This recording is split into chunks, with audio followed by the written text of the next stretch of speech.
Hello once again, everybody. 5:48 and 7 seconds on June 20th. This is the drawing for mini number 2 for the two Spider-Man slabs. This one only has 9 participants over here on the left-hand side. As I stated in the post, initially in the main, somebody asked me to assign them a spot. I gave them spot number 1 before I ran mini number 1. The person was not responding to any messages, had not sent payment, so before I ran mini number 2, I opened spot number 1 back up. So if the person winning mini number 2 is going to get, one of the spots they're going to get is spot number 1. And that's why mini number 1 winner did not get spot 1. Okay?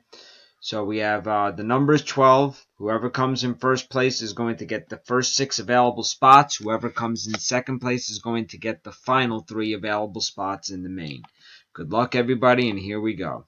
That's 1, 2, 3, 4, 5, 6, 7, 8, 9. Okay. 10. 11, and here's the final one. Amy Solomon, spot number 3, comes in first. Barney Stars comes in second. Amy gets the first 6. Barney gets the next 3. Time is 5:49 and 40 seconds.